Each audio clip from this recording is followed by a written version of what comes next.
하나님의 말씀 보시겠습니다. 신약성경 요한복음 1장 1절에서 5절 말씀. 태초에 말씀이 계시니라. 이 말씀이 하나님과 함께 계셨으니 이 말씀은 곧 하나님이시라. 그가 태초에 하나님과 함께 계셨고 만물이 그로 말미암아 지은 바 되었으니 지은 것이 하나도 그가 없이는 된 것이 없느니라. 그 안에 생명이 있었으니 이 생명은 사람들의 빛이라. 빛이 어둠에 비치되 어둠이 깨닫지 못하더라. 아멘. 태초에 계신 말씀. 태초에 계신 말씀. 요한복음을 이제 좀 공부를 하기를 원합니다.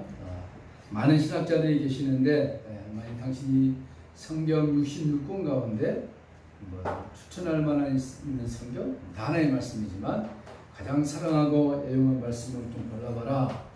그런 질문을 드렸더니 성경의 로마서와 요한복음을 이렇게 뽑았다고 합니다.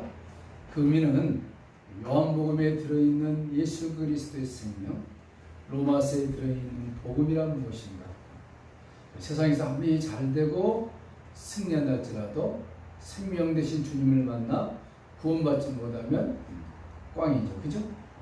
그러나 세상에서 혹시라도 실패하고 어려운 인생을 살았다 할지라도 예수 안에서 생명을 얻고 구원받은 인생이 됐다는 것은 엄청난 축복이 아닐 수가 없는 것이죠. 그래서 오늘 요한복음을 우리가 한번 공부를 하면서 요한복음 속에 들어있는 하나님의 풍성한 생명과 빛과 은혜가 우리에게 넘쳐나기를 축복합니다. 요한복음은 세베대의 아들이며 예수님의 수제자 중 하나였던 우리 잘 아는 사도 요한이 기록했습니다. 첫 시간으로서 요한복음 좀 개략 아웃라인이 될 것 같은데 이 요한이 지금 책 3권이 있는데 그것을 우리가 잘 알듯이 요한복음과 요한 1, 2, 3, 4 그리고 요한계시록 이렇게 될 것입니다. 요한복음 21장 24절에 이 일을 증거하고 이 일을 기록한 제자가 이 사람이라 요한이라. 우리는 그의 증거가 참인 줄 아노라. 거기에서 이 요한복음을 요한이 썼다라고 우리가 알 수 있는 것이죠. 요한의 아버지는 세베대였고 그는 어부였습니다. 조그만 고깃배로 고기 잡는 것이 아니라 좀 큰 사업을 했던 것으로 우리가 알 수 있죠.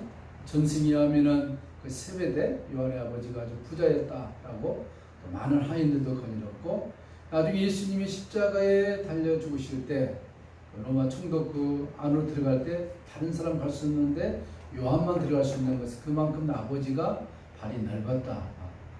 어떤 힘이 있었다 하는 것을 우리가 추측해 볼 수 있습니다. 사도 요한은 그 형이 야고보였습니다.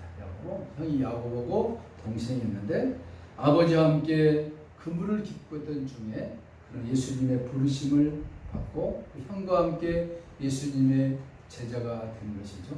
그 길로 요한은 형인 야고보와 함께 예수님을 따랐고 예수님의 십자가 곁에 끝까지 간 아주 유일한 제자 중에 한 사람이었던 것을 우리가 알 수 있습니다. 요한은 원래는 그가 세례 요한의 제자였습니다. 세례 요한. 당시 우리가 신구약 비행사를 볼 때 400년 동안 말라기 이후에 아무 선지자가 나타나지 않는 그런 시대, 400년이라는 영적인 암흑 시대 속에서 갈등을 하고 좌절하고 절망한 그 시대에 많은 분파들이 나오게 됐는데 그 중에 한 파가 세례 요한파였습니다.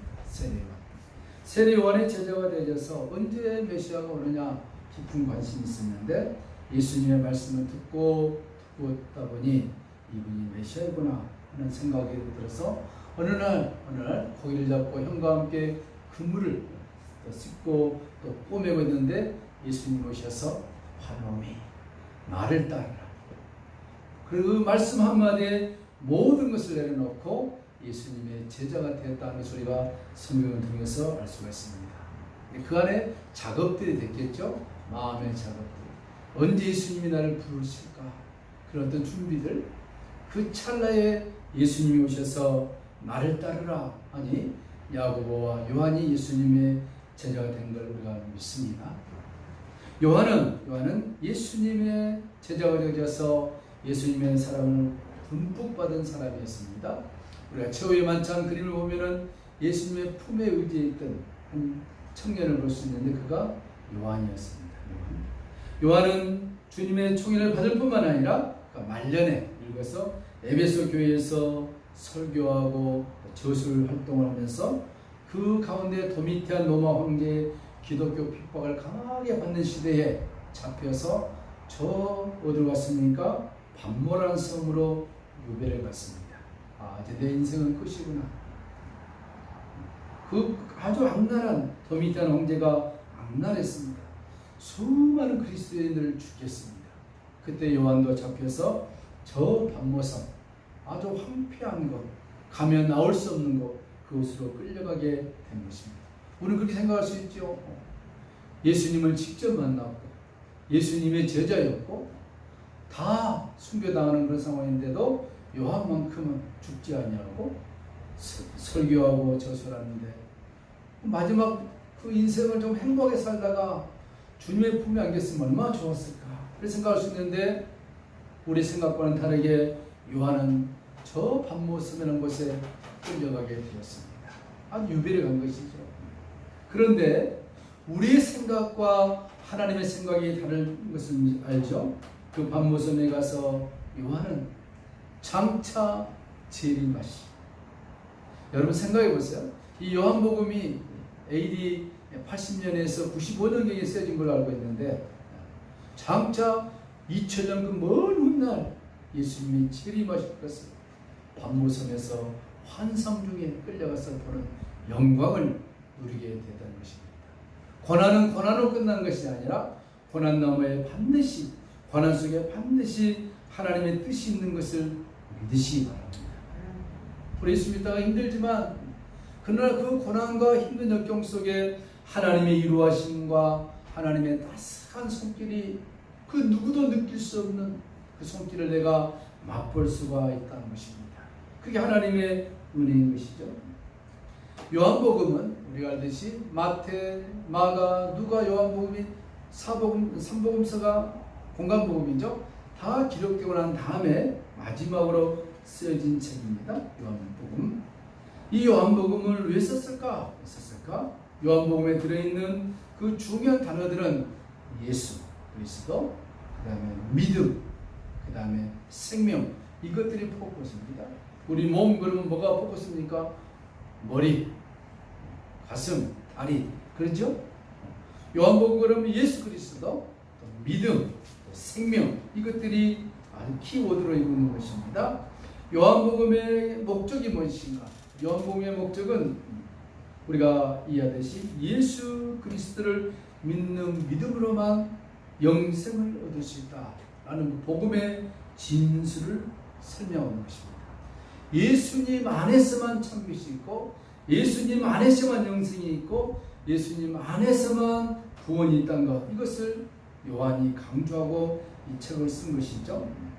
그래서 요한복음을 보시면은 1장부터 21장까지 했는데 요한복음에 7가지 기적이 나타납니다. 여기 앉아 계신 분들은 수준이 높기 때문에 이 정도도 알고 계셔야 되겠죠. 7가지 기적이 나타나는데 첫 번째 기적은 가나 혼인잔치에 물이 변하여 포도주가 되는 첫 번째 기적이다. 이렇게 성경이 말씀하고 있습니다. 물이 변하여 포도주가 되었다.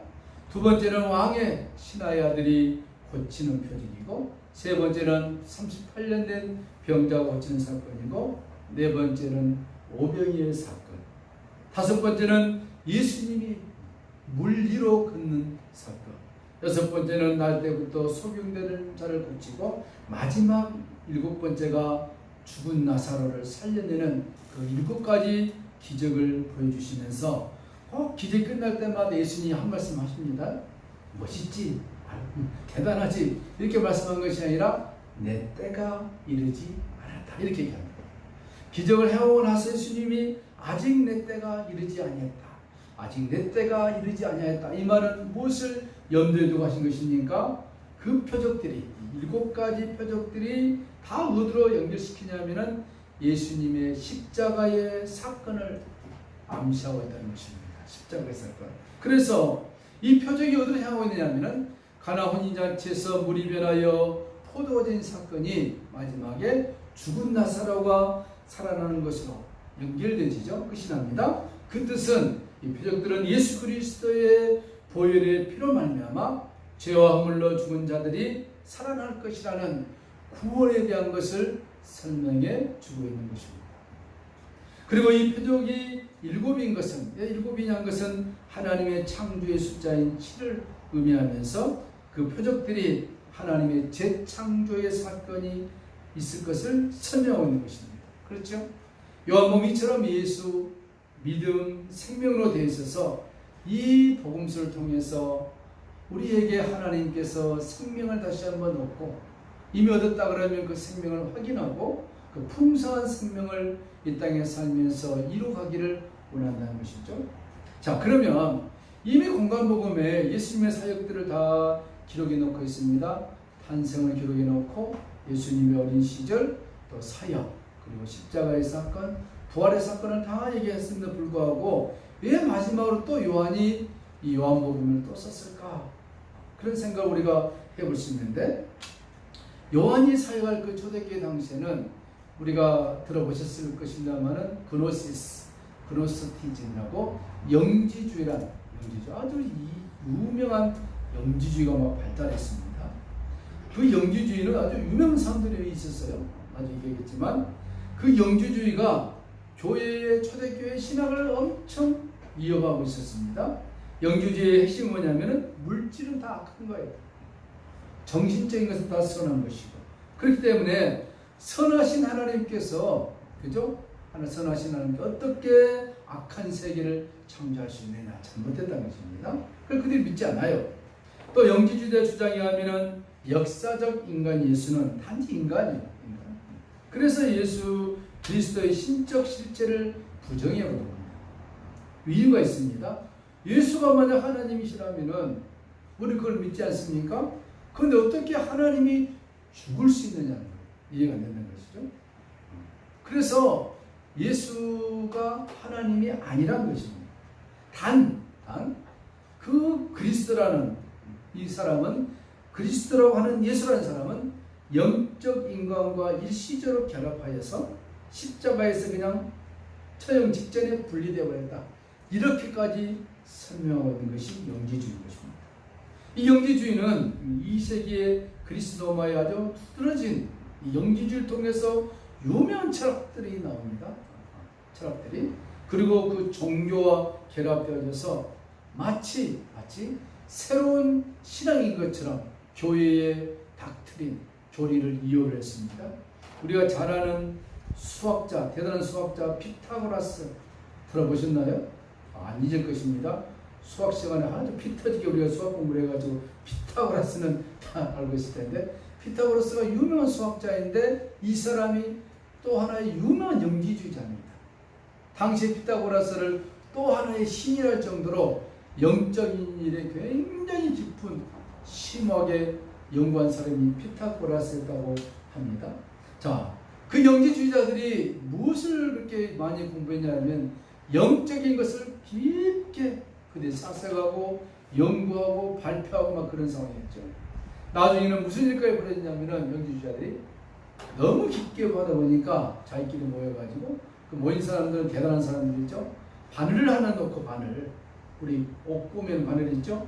바늘 넣고, 자, 이 바늘 위에 천사가 몇 명 앉을 수 있느냐, 그런 게임까지 할 정도로. 그게 너무 나간 것이죠. 그래서 영지주의자는 당시에 그들이 주장했던 건 뭐냐면은 완전하신 하나님이 어떻게 세상을 죄로 놔둘 수가 있느냐, 이건 믿을 수 없다. 또 이들이 주장한 것은 이 신이란 것은 하나님 우리를 남성과 여성으로 전하지 않았습니까? 그렇다면은 하나님을 아버지라고만 부르지 말고 하나님을 어머니라고 불러야 되지 않느냐. 그래서 많이 들어본 얘기들이죠. 안상홍 하나님의 교회라든가 이단들이 사도신경도 우리 신앙고백에 하나님 아버지, 어머니 이렇게 같이 넣자. 요즘 감리교에서도 일부 또 교파에서 막 난리 났죠. 그런 것들. 그 다음에 예수 그리스도의 부활은 그냥 글자 그대로의 부활이 아니라 영적인 부활이다. 영적으로. 그러니까 이 세계 영지주의 사상이 오늘날 이단들이 굉장히 밀수하게 들어가서 연결시키고 있는 것으로 볼 수 있습니다. 안식교나 신천지나 여호와 증인교회나 통일교나 각종 그들이 주장한 말이 뭐냐? 우리가 성경에 있는 말씀대로 살리는 것은 영이니 육은 무익하니라. 이 말을 잘 쓰는 말 아닙니까? 살리는 것은 영이지 육은 아무 필요가 없다. 그래서 그들이 주장은 뭐냐면 영적인 것입니다. 영이 잘 되기 위해서는 금식을 많이 한다 해서 그들이 세운 모토가 금식이었습니다. 2세기 이후부터 유명한 사람들은 금식을 많이 해서 어디 가서요? 산속에 들어갔어요. 금식. 오늘 우리 일부 교파중에도 금식이 때는 좋죠. 우리가 내 자신의 육신을 쳐서 하나님의 말씀 안에 견고히 서기를 원하는 그 순수한 마음은 좋은데 무조건 금식하면 하나님이 다 응답해 준다. 그런 논리, 이 모든 것들은 영지주의 사상에서 오늘날까지 2000년이 넘은 이 역사 가운데 교회에 깊숙이 들어와 있는 것을 볼 수 있습니다. 그런 당시에 교회 안으로 깊숙하게 들어온 영지주의, 이것을 사도 요한이 알고 에베소 교회에서 이 영지주의와 맞서서 싸운 것입니다. 사도 요한이 하는 얘기는 무엇입니까? 예수 그리스도는 하나님이시다. 하나님이시다. 그래서 그가 쓰는 서신들을 보면 전부 다 태초에 말씀이 계시니라. 그 말씀이 하나님이셨다.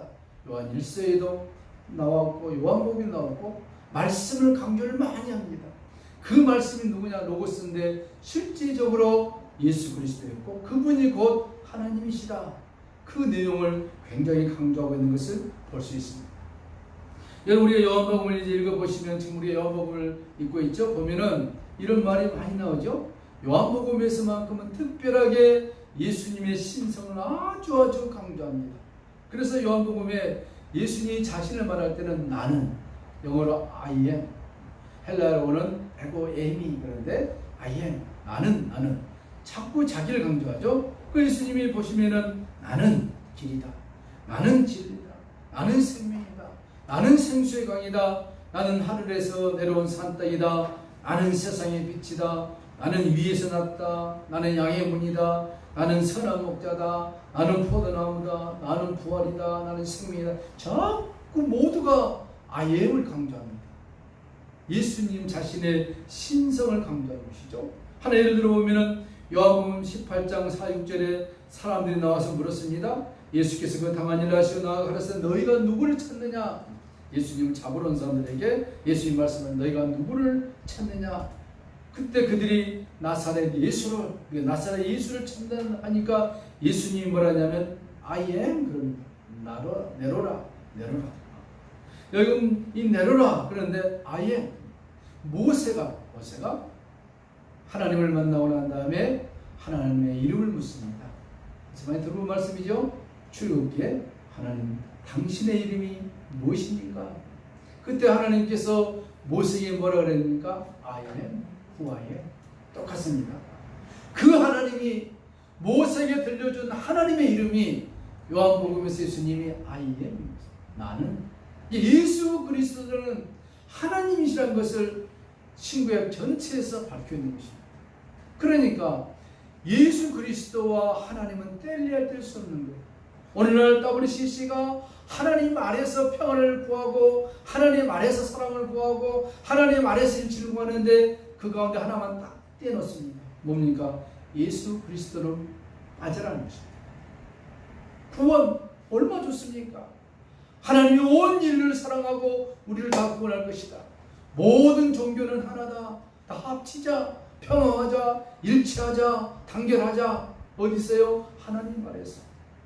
그런데 예수는 빠진 것입니다. 성경은 하나님과 예수님 하나이기 때문에 누구든지 하나님께로 갈 수 있는 유일한 길은 예수를 통해서만 갈 수 있는 거예요. 딱 못을 박아버렸습니다. 예수 없이는 절대로 들어갈 수 없습니다. 여러분 어디 집에 들어가려면 지붕 뚫고 들어가시나요? 땅을 파고 들어가시나요? 옆에 창문 뚫고 들어가십니까? 예수님이 아주 쉽게 얘기하고 있습니다. 나는 양의 문이다. 그 문 대신 그 문 안으로 들어가는 거예요. 예수를 통해서만 천국이 있는 것이고 예수를 통해서만 영생이 보장된 것. 이걸 요한복음에서 강조하고 있는 것을 볼 수 있습니다. 그러면 왜 그냥 사복음서에 요한복음 하나만 써도 되는데 굳이 그냥 힘들게 마태, 마가, 누가를 써놨을까? 뭐 복습하면서 넘어갑니다. 사람들이 혹시 물어보면 그렇게 얘기를 하세요. 이 마태복음은 유대인을 대상으로 쓴 책입니다. 유대인들. 지금은 많이 이제 희석돼서 모르겠지만 당시에는 유대인 그러면은 우리 지난번 소개했었죠. 굉장한 프라이드가 있었습니다. 유대인들. 지금도 그렇지만 이 마태는 유대인들에게 예수님이 너희들이 기다리는 메시아 왕으로 왔다는 것입니다. 마태복음 그러면 여러분 인고로 왕하면 되는 거예요. 왕. 그래서 동방 박사들이 와가지고 경배하는데 뭐라 그럽니까? 왕이 나셨더라. 너희가 기다리는 그 메시아 왕이 오셨다는 것입니다. 이게 마태복음의 핵심이죠. 진정한 메시아, 너희가 기다리는 왕, 그 왕이 누구냐? 예수가 너희의 왕이라는 것입니다. 마가복음은 누구에게 있었습니까? 저 로마에 있는 자들에게 있었습니다. 로마에 있는 자들. 그래서 마가복음에서는 예수 그리스도가 하나님 아버지에 대한 순종으로 세상의 종으로 오신 것을 강조합니다. 종. 예수는 하나님의 종이었다. 그래서 예수님의 탄생 기사가 나오지 않고 바로 예수님이 섬김의 종이라는 것을 등장시킵니다. 세례를 받고 시험을 받고 귀신을 쫓아내는 그런 사역들을 쓰고 있죠. 그럼 누가복음 누구에게 썼느냐? 헬라에 있는 그리스도인들. 헬라에 있는 예수님을 사람의 아들로서의 완전한 인간, 인자라고 하는 것입니다. 인자. 다니엘서 7장 13절에 인자 같으니 그 인자를 누가복음에서 소개하면서 그 인자가 누구냐? 아주 자세하게 의사인 누가가 하나부터 10까지 예수의 탄생 모든 것을 낱낱이 기록하고 있는 걸 볼 수 있습니다. 인자로 오셨다. 우리 지지난 몇 번 설교했죠. 인자가 얼마나 중요한가 그거 얘기했죠. 그래서 예수님이 인자로서 하늘을 받으시고 인자로서 성전에 올라가시고 인자로서 제사를 지시는 장면, 또 인자로서 예수의 어린 시절 모습, 또 동방박사가 경배하는 모습들은 빼버리고 그 인자로서 오신 예수를 헬라인들에게 강조하는 것입니다. 그리고 오늘 이 요한복음에서는 우리가 알듯이 그 요한복음은 예수님이 어떻게 오셨다고요? 생명으로 오셨다. 생명으로 오신 그 예수는 하나님 그 자신이다 하는 것을 보여주고 있는 것을 볼 수 있습니다. 그렇게 해서 예수가 하나님이시기 때문에 그분만이 우리를 구원할 수 있고 그분만이 우리를 죄와 사망에서 넉넉하게 풍성하게 구원할 수 있는 것을 요한복음은 강조하고 있습니다. 그러면서 우리가 요한복음에 보시면은 나중에 볼 것입니다만은 예수 그리스도의 강화, 설교 강화 있죠? 13장, 14장, 15장, 16장, 17장에 보면은 예수님이 아주 길게 강화하고 설교하고 설명해서 볼 수 있습니다. 거기에 대한 것은 다 무엇이었습니까? 예수가 하나님인 것을, 그 하나님이 예수를 통하여서 우리를 얼마나 사랑한 것, 그 사랑을 진지하게 그려놓고 있는 것을 볼 수 있습니다. 자, 이 공간복음 마태, 마가, 누가복음은 주로 갈릴리를 배경으로 해서 갈릴리 안에서 행한 내용을 사용했지만 이 요한복음은 뛰어넘습니다. 갈릴리뿐만 아니라 예루살렘 지역에서 사용한 것, 예수님이 예루살렘에 4번이나 올라간 내용들을 자세하게 써놓고 있는 것을 우리가 볼 수가 있는 것이죠. 이 요한복음, 그래서 요한복음은 처음에는 우리가 지금 요한복음을 보시면서 관심 있게 보라 하는 내용입니다. 자신을 숨기십니다. 예수 자신을 숨기십니다. 그리고 점차로 내가 누구냐 한 것을 드러내고 있는 것이죠. 그러다가 결정적으로 5장 가면 안식일 문제로 논쟁을 합니다. 그래서 진리가 누구냐? 진리 대신 예수 자신을 아주 강하게 드러내고 있는 것을 볼 수 있습니다. 유대인들에게 막 헷갈리고 있는 유대인들에게 헷갈리지 마라. 조상 대대로 오시고자 하시는 그 메시아가 너희 앞에 서 있는 아예 나라는 것을 그들에게 보여주고 있는 것입니다. 마지막에 가서는 이 진리가 어둠을 이기고 빛이 어둠을 이기고 마지막에 내가 십자가에 달려 죽으면서 너희를 다 구원할 것이다. 아주 진지한 말을 하니 많은 사람들이 떠나가고 있습니다. 요한복음 6장 66절에서도 너희도 떠나가리라. 다 떠나고 아주 진지한 말을 하니까 심오한 말을 하니까 감당을 못해버린 것입니다. 예수님이 하도 어이가 없어서 몇 명 남아있는 제자들이 묻습니다. 너희도 따라할래? 그때 베드로가 말합니다. 아주 유명한 말이죠. 주여 영생의 말씀이 여기 계시오며 우리가 네게로 가오리이다. 수많은 사람들이 500의 떡을 먹고 취했습니다. 야, 대단하다. 육신의 양식을 먹고 취해서 예수를 찬양하셨지만 막상 진지한 말씀, 십자가의 고난의 말씀을 얘기하니까 다 떠나고. 오늘도 그렇습니다. 예수 믿고 잘되고 부하고 성공한 것도 좋겠지만 정말로 진실된 성도는 주님의 십자가를 나도 짊어지고 한 걸음 한 걸음 걸어나가는 것입니다. 주님이 오실 날이 가까운 이 시대에 분리가 됩니다. 참된 신자, 그렇지 못한 신자, 분리의 길을 걷고 주님이 오실 날이 가까운 이 시대에 진리가 그 안에 있는 사람들은 진리 대신 예수님의 십자가 밑으로 더 가까이 갈 것이지만 진리 안에 따르지 않는 자들은 십자가로부터 점점 다 도망쳐 가버릴 것이다. 그래서 요한복음은 예수님이 하나님이신 것을 강조하면서 예수 안에 붙어 있는 것이 얼마나 중요하신가. 우리 인생의 삶 가운데 가장 중요한 것이 무엇이라고 생각하는가? 라고 질문을 받는다면 다 답은 다를 것입니다. 그러나 우리 예수 믿는 사람들은 당당하게 생명이라고 말할 수 있을 것입니다. 육신의 생명도 중요하지만 영적인 생명, 영원한 생명, 그 영원한 생명은 성경은 영생이라고 했습니다. 영생. 요한복음 20장에 요한복음을 기록한 전체 목적이 영생을 얻는 것입니다. 영생은 하나님으로부터 받는 선물인데 그 영생이 어디에 있느냐? 예수 안에 담겨져 있다는 것입니다. 이 영생을 발견할 수 있느냐? 예수 안에 감춰져 있는 영생. 바리새인과 서기관들과 종교의 지도자들은 그들 앞에 서 있는 예수, 인간의 눈을 볼 때 너무나도 보잘것없는 것, 실망할 수밖에 없었지만 영적인 눈이 열린 자들은 그 초라하지만 그 안에 숨겨져 있는, 담겨져 있는 영생권을 봤을 때 환호할 수밖에 없는 것입니다. 밭에 감춰진 보화, 밭입니다. 그 밭에 어마어마한 금이 감춰져 있다고 안 사람만이 그 밭을 귀하게 보고 어떻게 하든지 그 밭을 내 것으로 소유하고자 할 것이지만 겉으로 보기에는 돌, 자갈, 풀들이 무성하게 있는 그 밭 누가 살려고 하겠습니까?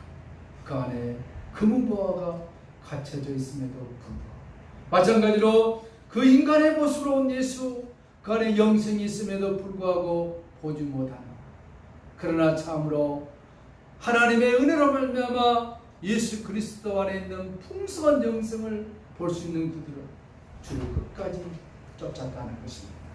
주님이 가신 십자가의 길을 마다하지 아니하시고 그 십자가의 길을 같이 걷는 그 제자들, 오늘 그 제자들이 우리가 되기를 축복합니다. 그래서 요한복음은 이 영생의 풍성함과 영원함과 영광스러움을 이미 얻은 우리들, 얻는 것을 끝나지 말고 그 영생의 풍성함과 영원함과 영광스러움을 우리 삶에서 누리면서 이 세상을 넉넉하게 이기면서 살아가라. 왜? 내가 생명 대신 구주 예수 그리스도라는 사실이기 때문에 당당하게 이겨 나갈 수 있는 것이다 라는 것이 요한복음의 전체적인 배경입니다. 다음 시간에는 이제 태초에 말씀이 계셨고 이 말씀이 하나님만 계신 그 말씀이 우리에게 오신 것입니다. 오늘 앞에 놓여있는 말씀입니다. 그렇죠? 로고스입니다. 이 말씀이 성령으로 우리들에게 다가오게 될 것을 기대하면서 다음 시간에 뵙겠습니다. 찬송하겠습니다. 285번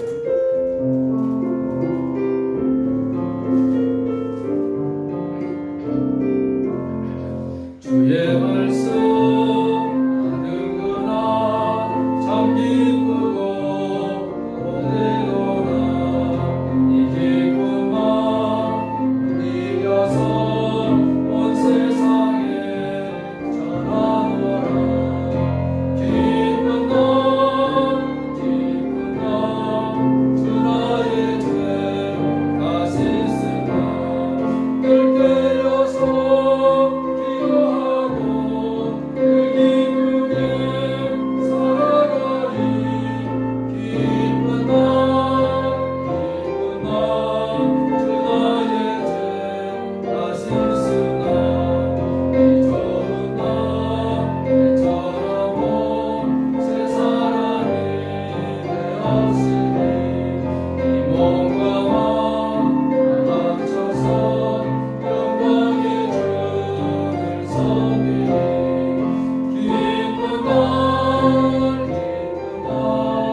깊은